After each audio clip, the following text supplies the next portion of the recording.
Bonjour à tous, bon réveil et bienvenue sur Free Matin, votre matinale d'information, d'analyse et de divertissement sur ESAE Télévision. La fête du 1er août 2020 sera célébrée dans la sobriété sans défilé militaire. Juste une revue de troupes précédée d'un dépôt de gerbes au monument aux morts. Dans un contexte de la pandémie du coronavirus, la célébration des 60 ans de l'accession du Bénin à la souveraineté nationale et internationale va donc se résumer à l'honneur de la mémoire des Béninois morts pour la patrie et le salut de la bravoure des forces armées béninoises. Tel en a décidé le gouvernement en séance hebdomadaire du Conseil des ministres hier sous la présidence effective du chef de l'État, chef du gouvernement et président de la République, Patrice Talon. Nous en parlons dans le débat de ce matin sur Free Matin avec Carles Kitomé, journaliste reporter d'images à ESAE Télévision. Il sera face à Claude Alofa, directeur de publication du quotidien béninois d'information générale et d'analyse, l'informateur, qui sont d'ailleurs déjà installés sur ce plateau. Bonjour à vous, chers messieurs. Bonjour. Carles Kitomé, avec vous, il sera question du bulletin matinal d'information de ce matin sur Free Matin. Au menu de ce bulletin, le classement de la Banque mondiale qui fait désormais du Bénin un pays à revenu intermédiaire, les grandes décisions du Conseil des ministres d'hier et la mort du Premier ministre ivoirien Amadou Gon Coulibaly sont au menu de ce bulletin. Merci à vous, Carles Kitomé. On retrouve dans un instant, chers amis internautes, mais avant le bulletin matinal d'information, à suivre la présentation de quelques-unes de journaux parus ce jour au Bénin. En fin d'émission, Nancirine Fatoumbi nous rejoindra pour la rubrique Trucs et astuces. Elle nous dévoilera les bienfaits de la noix de cajou sur l'organisme. Voilà pour le sommaire du jour, chers amis internautes. On se retrouve dans un court instant, juste après le jingle, pour la présentation de quelques-unes de journaux parus ce jour au Bénin. Alerte coronavirus. Attention, attention, le coronavirus se transmet très facilement et fait des ravages. Pour l'éviter, le port du masque de protection est obligatoire en tout lieu. Dans l'administration publique ou privée, dans les réunions, les rencontres, dans les marchés, les magasins, les boutiques et lors des déplacements, le port du masque est obligatoire. Même dans les lieux privés, dès lors que l'on n'est pas seul, le masque doit être le fidèle compagnon. Mais attention, le port de masque de protection ne dispense nullement d'appliquer les autres mesures de prévention, notamment le lavage des mains à l'eau et au savon et l'observance de la distance de sécurité sanitaire d'au moins 1 mètre entre personnes. Enfin, s'abstenir de porter des gants en vue du lavage régulier des mains à l'eau et au savon ou de l'application de gel hydroalcoolique. Pour tout savoir sur l'épidémie du coronavirus au Bénin, rendez-vous sur le site web www.gouv.bj/coronavirus. Ceci est un message du gouvernement de la République du Bénin.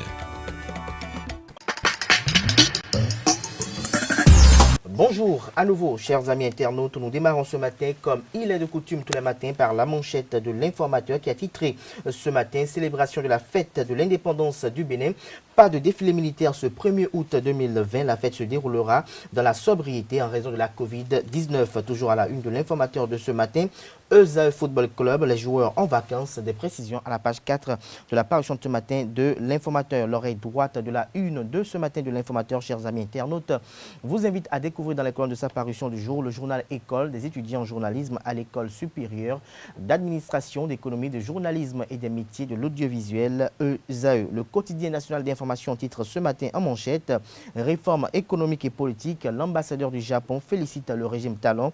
Des détails à la page 3 de la parution de ce matin du Canard. Fête nationale du 1er août 2020, une célébration inédite, conclut le quotidien de service public La Nation. Le matinal en manchette ce matin, campagne cotonnière 2019-2020. Le Bénin conserve sa place de premier producteur en Afrique. Au moins 714 714 tonnes d'or blanc produites. Des précisions à la page 2 de la parution de ce matin de Le Matinal. Toujours à la une de Le Matinal de ce matin, célébration des 60 ans d'indépendance du Bénin, la fête nationale aux couleurs du Covid-19, priorité au symbolisme, pas de défilé militaire et aux autres réjouissances, dépôt de gerbes et revue de troupes symboliques, des précisions à la page 4 de la parution de ce matin du quotidien Le Matinal. L'Indépendant titre ce matin manchette performance et exploits agricoles, le Bénin premier producteur du coton en Afrique de l'Ouest, campagne 2019-2020, plus de 700 000 tonnes enregistrées, des détails à la page 4 de la parution de ce matin de L'Indépendant. Nous passons à présent à Le Béninois libéré qui a titré ce matin en manchette, chers amis internautes, réalisation de la route Cococodi-Révi Révi Wedo Kalavi Pota, Réhomé s'en préoccupe. L'éclairage de Jacques Ayadji, des précisions à la page 3 de la page ce matin de Le Béninois libéré. Départ de Prince Sonon Aligbonon du MPL de Korogoné. Le fil du balai s'est détaché, conclut le confrère de Le Béninois libéré. Des précisions dans les comptes de sa parution de ce matin. Lancement des travaux de réfection des feux tricolores à Cotonou. Luc Setondia Trocpo pour la sécurité et la fluidité de la circulation. Plus de détails dans les comptes de la parution de ce matin du quotidien Le Béninois libéré. L'économiste à titre ce matin en manchette, concours Venest Afrique francophone. Madougou offre des opportunités de financement à 4 startups. Des détails dans les comptes de la page de ce matin du quotidien L'économiste. Nous passons à présent à Le Challenge qui a titré ce matin en deuxième titre à la une. Axe Kokokodji Révi Wedo Kalavik Pota, Hervé Romain autorisé à donner une nouvelle vie à l'ouvrage.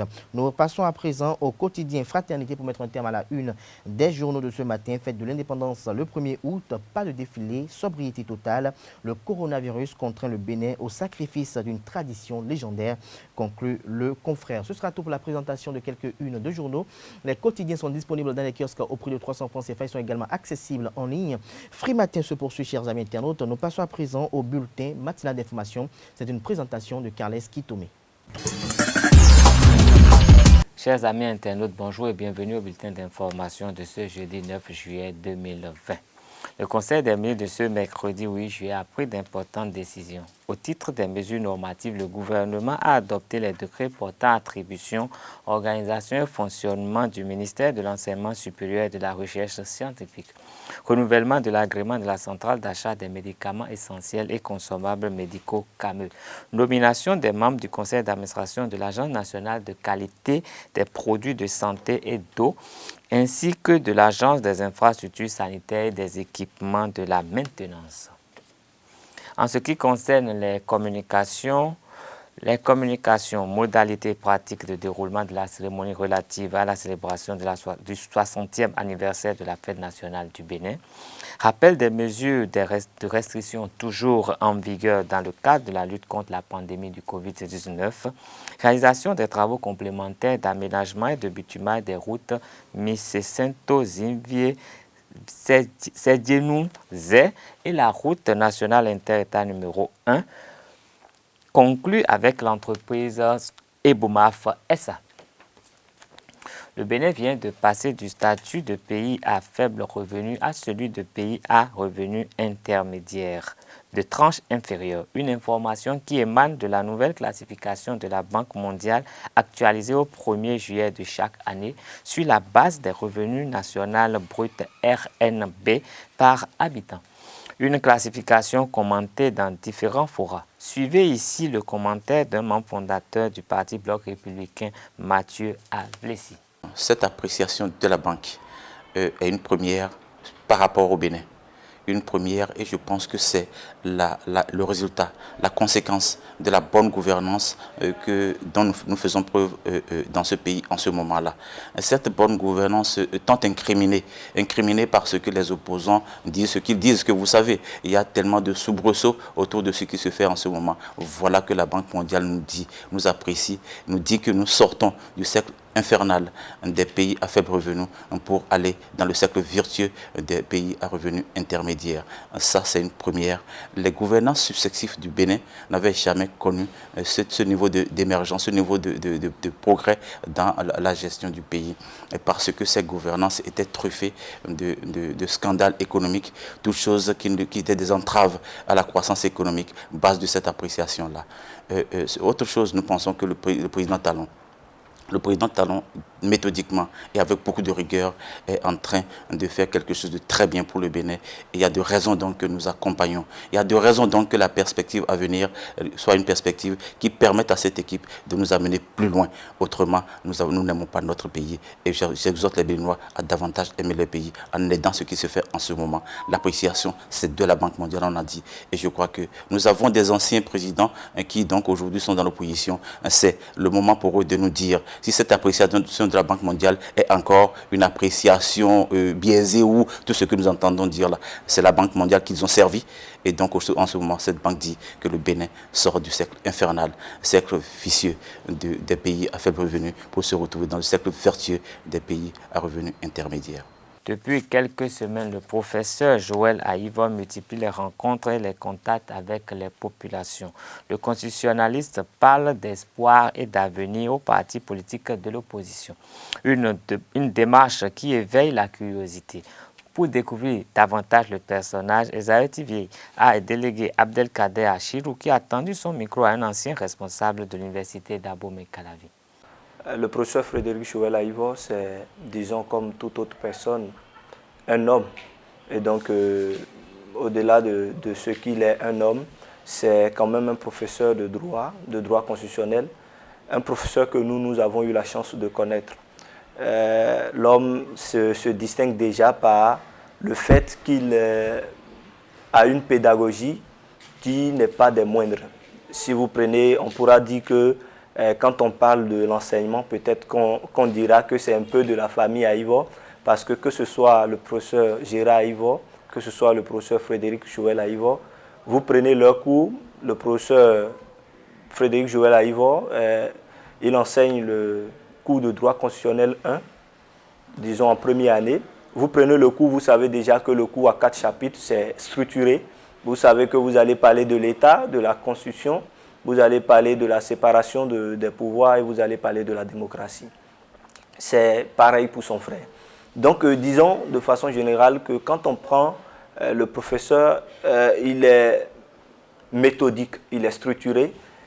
Donc, quand on quitte le cadre de la pédagogie et qu'on vient à l'homme, c'est quelqu'un qui, quand même, incarne certaines valeurs, parce que moi, j'ai eu la chance quand même de le côtoyer en tant qu'étudiant.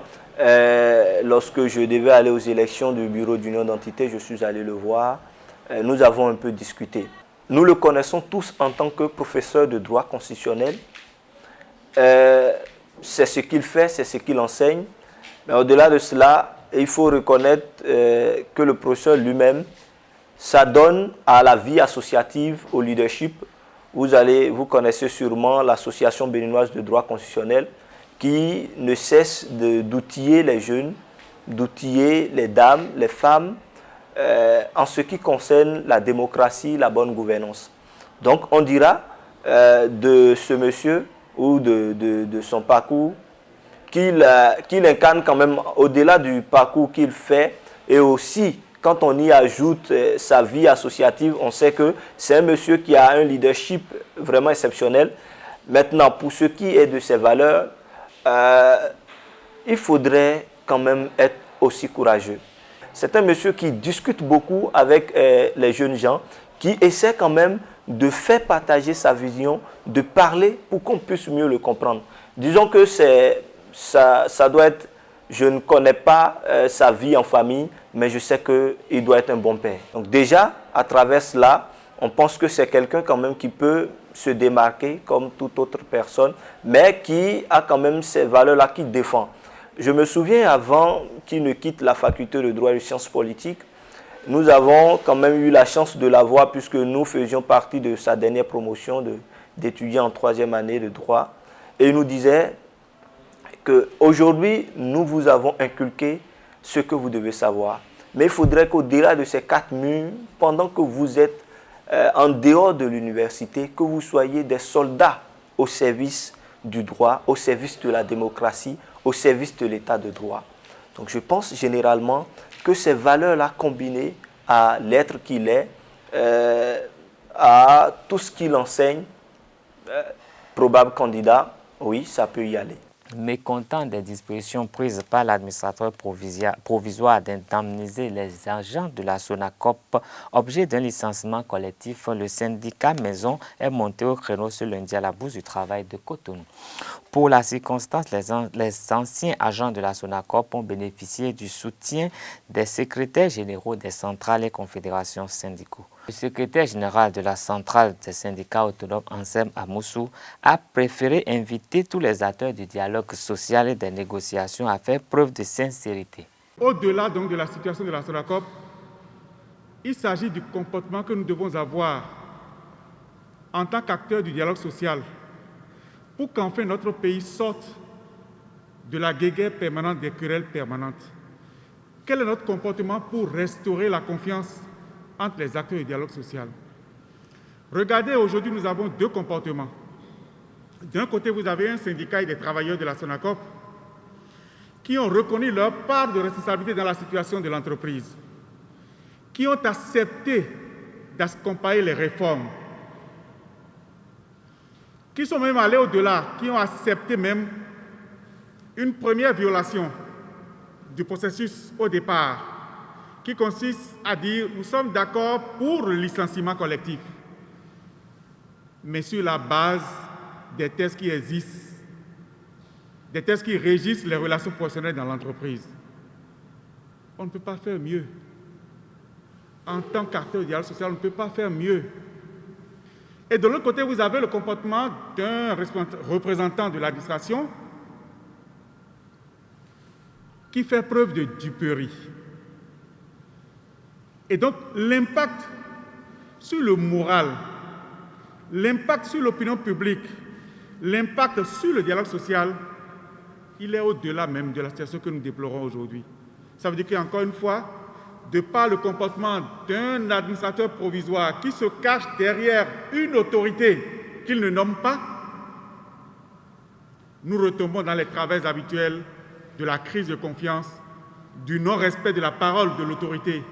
Qu'est-ce qui reste à une autorité? Qu'est-ce qui reste à un homme qui n'a pas le réflexe de respecter sa parole, le respect des engagements? Voilà la situation. Deuxième que je voudrais dire, dans un pays, il faut que nos gouvernants comprennent qu'il y a mieux que de créer des emplois. Il y a mieux que ça. Vous pouvez créer 1000 emplois.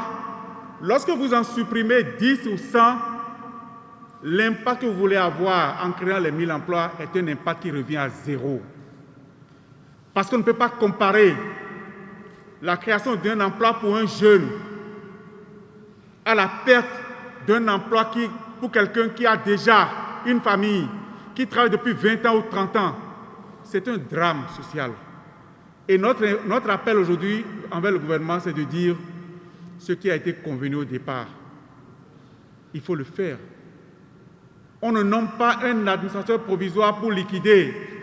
On nomme un administrateur pour venir restructurer. Et le personnel accompagnait le processus de restructuration. Où est le rapport de l'administrateur aujourd'hui? On l'a envoyé en mission.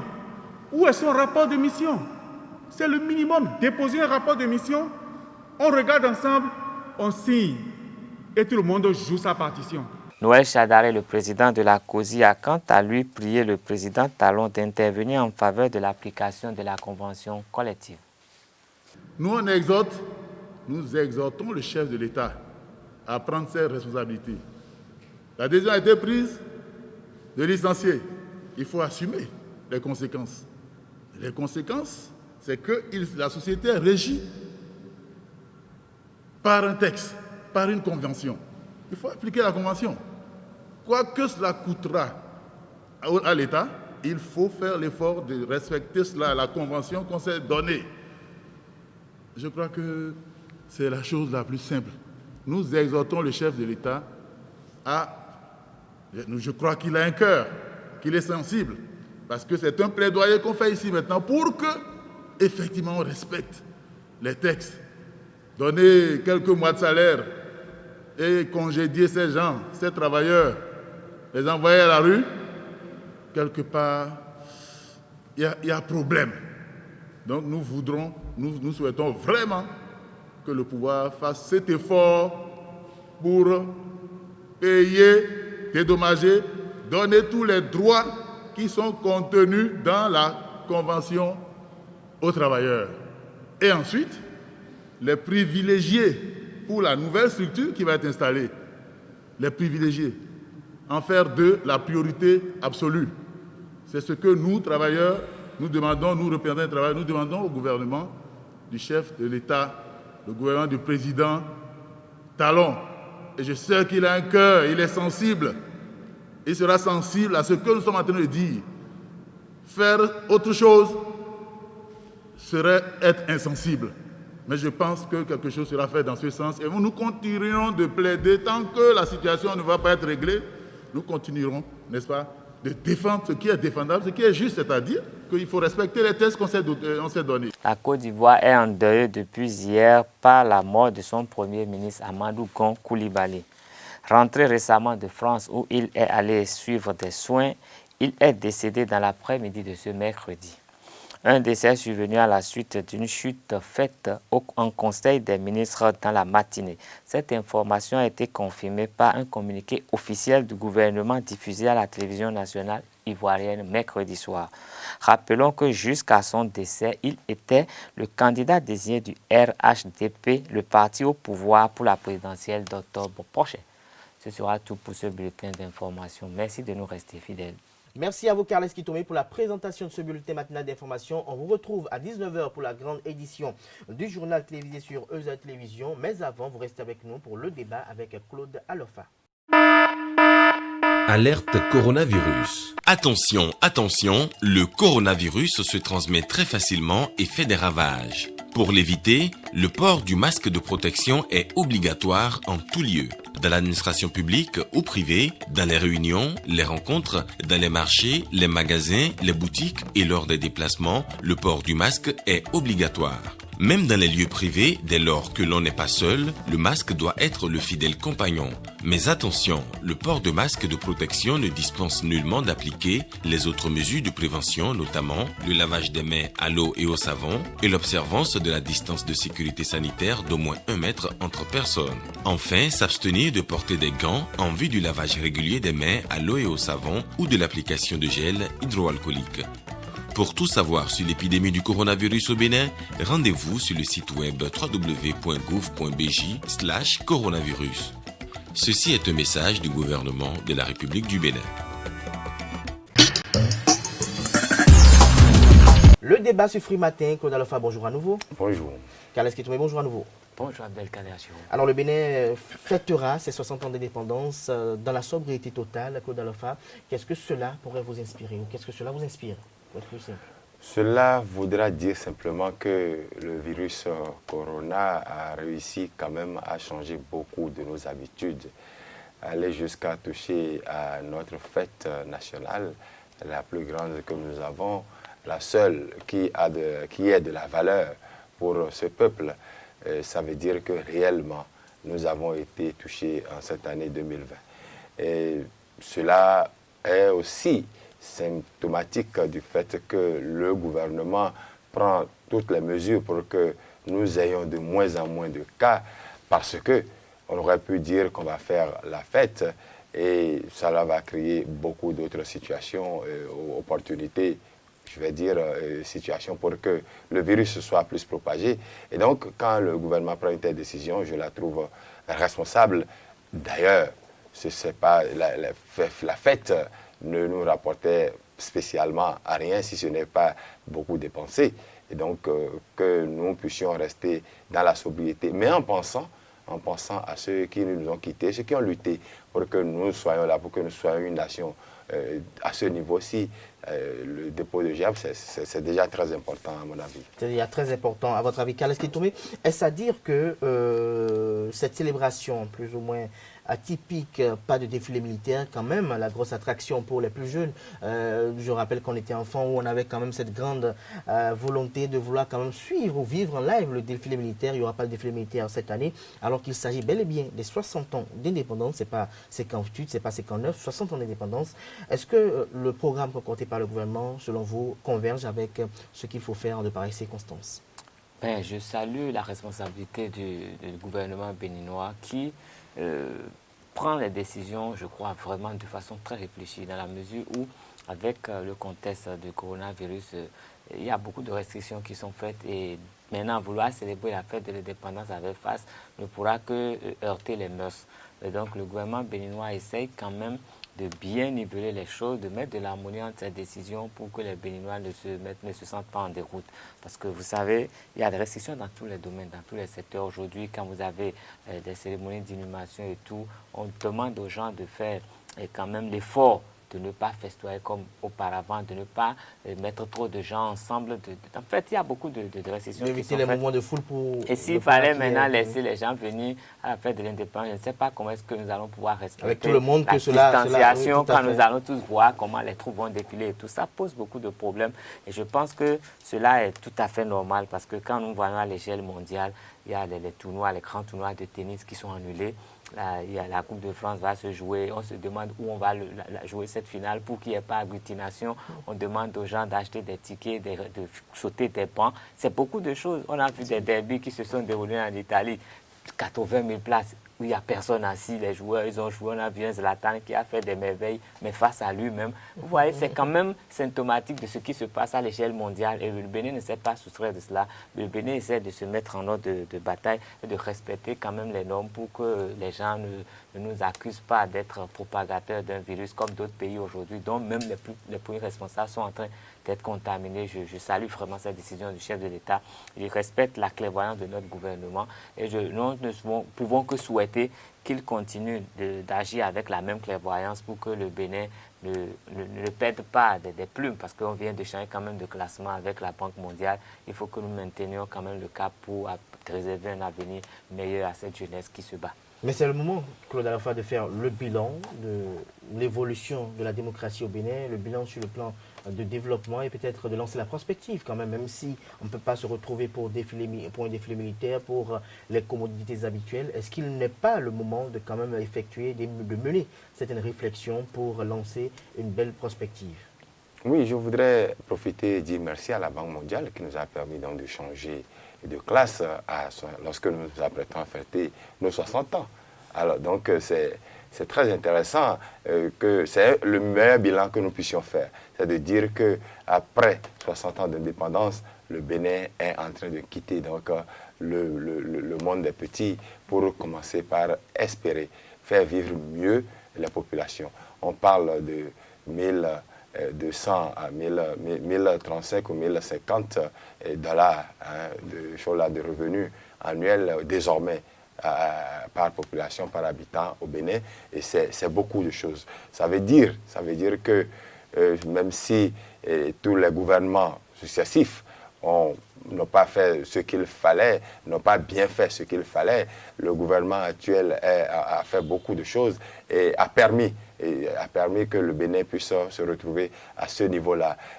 Au-delà de cela, la démocratie au Bénin, c'est ce que nous vivons chaque jour. C'est ce que nous faisons ici actuellement. Ce débat, ce sont les causeries. Et cela, on n'a pas besoin de pouvoir faire de grandes manifestations. Ces débats auront lieu. Et ces débats ne sont pas interdits sur les plateaux de télévision, à radio ou bien dans la presse écrite, dans nos maisons respectives. Mais chacun ressent déjà que nous avons fait du bon chemin et nous sommes en train de passer à une autre étape. Merci à vous, Claude Alpha. Qu'est-ce qui tombe très rapidement?